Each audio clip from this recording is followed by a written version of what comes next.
ನಮಸ್ಕಾರ ಸ್ನೇಹಿತರೆ, ನೀವು ನೋಡ್ತಾ ಇದ್ದೀರಾ kabaddi sports Kannada YouTube channel. ಸ್ನೇಹಿತರೆ, ಇವತ್ತಿನ ಒಂದು ಬೆಂಕಿ ಅಪ್ಡೇಟ್ ಸುದ್ದಿ ಏನೆಂದರೆ ನಮ್ಮ ಒಂದು IPL RCB ಟೀಮ್ನಲ್ಲಿ ಹಾರ್ದಿಕ್ ಪಾಂಡ್ಯರವರನ್ನು ಈಗಾಗಲೇ RCB ತಂಡವು 2027ರ ಒಂದು ಮೆಗಾ ಆಕ್ಷನ್ನಲ್ಲಿ ಪರ್ಚೇಸ್ ಮಾಡಲಿಕ್ಕೆ ಸಿದ್ಧಾಗಿದೆ. ಸ್ನೇಹಿತರೆ, ಹೌದು, ಯಾವೆಲ್ಲ ರೀತಿಯಾಗಿರುವಂಥ ಮೆಗಾ ಆಕ್ಷನ್ನಲ್ಲಿ ನಾವು ಹಾರ್ದಿಕ್ ಪಾಂಡ್ಯರವರನ್ನು ಪರ್ಚೇಸ್ ಮಾಡಿಕೊಳ್ಳಬಹುದು ಎಂಬುದರ ಬಗ್ಗೆ ಇವತ್ತಿನ ಒಂದು ವಿಡಿಯೋದಲ್ಲಿ ಸಂಪೂರ್ಣ ಅಪ್ಡೇಟ್ ನಿಮಗೆಲ್ಲರೂ ಕೊಡುತ್ತೇನೆ. ಅದಕ್ಕಿಂತ ಮುಂಚೆ ನೀವು ಸಹ RCB ಫ್ಯಾನ್ಸ್ ಹಾಗೂ ವಿರಾಟ್ ಕೊಹ್ಲಿ ಅಭಿಮಾನಿಯಾಗಿದ್ದರೆ ದಯವಿಟ್ಟು ಚಾನಲ್ನ ಸಬ್ಸ್ಕ್ರೈಬ್ ಮಾಡಿಕೊಳ್ಳುವುದನ್ನು ಮರೆಯಬೇಡಿ. ಅದರ ಜೊತೆಗೆ ಜೈ RCB ಎಂಬ ಕಮೆಂಟ್ ಅನ್ನು ಕೂಡ ಮಾಡಿ. ಸೊ ಬನ್ನಿ ಸ್ನೇಹಿತರೆ, ವಿಡಿಯೋ ಸ್ಟಾರ್ಟ್ ಮಾಡೋಣ. ಸ್ನೇಹಿತರೆ, IPL ನಲ್ಲಿ ನಾವು ಹಾರ್ದಿಕ್ ಪಾಂಡ್ಯರವರನ್ನು ತೆಗೆದುಕೊಳ್ಳಬೇಕಾದರೆ ನಾವು RCB ತಂಡದಿಂದ 2 best top ಪ್ಲೇಯರ್ಗಳನ್ನು ಬಿಡಬೇಕಾಗುತ್ತದೆ.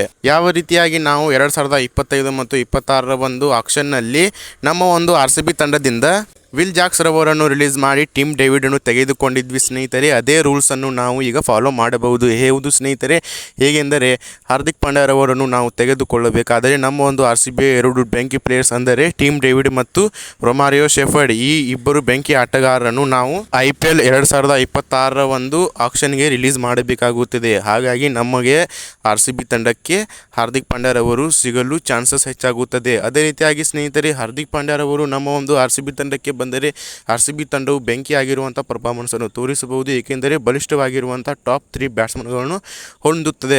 First of all ನೋಡುವುದಾದರೆ ರಜತ್ ಪಟ್ಟಿದಾರ್, ಹಾರ್ದಿಕ್ ಪಾಂಡ್ಯ ಮತ್ತು ವಿರಾಟ್ ಕೊಹ್ಲಿ, ಈ ಟಾಪ್ 3 ಆಟಗಾರರು ನಮ್ಮ ಒಂದು RCB ತಂಡಕ್ಕೆ ಮತ್ತು 3 ಕಪ್ಪುಗಳನ್ನು ಗೆಲ್ಲಿಸಲಿಕ್ಕೆ ತುಂಬ ಸರಳವಾಗುತ್ತದೆ. ಸೊ ಸ್ನೇಹಿತರೆ, ನಿಮ್ಮೆಲ್ಲರ ಪ್ರಕಾರವಾಗಿ ಹಾರ್ದಿಕ್ ಪಾಂಡ್ಯರವರು ಬರಬಹುದಾ ಇಲ್ಲವಾ ಎಂಬುದರ ಕೂಡ ಏನಾದರೂ ಮಾಹಿತಿ ಇದ್ದರೆ ಕಮೆಂಟ್ ಮಾಡುವುದನ್ನು ಮರೆಯಬೇಡಿ. ಇದೇ ರೀತಿಯಾಗಿರುವಂಥ ಕಬಡ್ಡಿ ಮತ್ತು ಕ್ರಿಕೆಟ್ ಸ್ಪೋರ್ಟ್ಸ್ಗಳ ಎಲ್ಲ ನ್ಯೂಸ್ ನಿಮಗೆಲ್ಲರಿಗೂ ಕನ್ನಡದಲ್ಲಿ ತೋರಿಸಿಕೊಡುತ್ತೇನೆ. ಪ್ಲೀಸ್ ಚಾನಲ್ ಸಬ್ಸ್ಕ್ರೈಬ್ ಮಾಡಿಕೊಳ್ಳಿ. ಧನ್ಯವಾದಗಳು.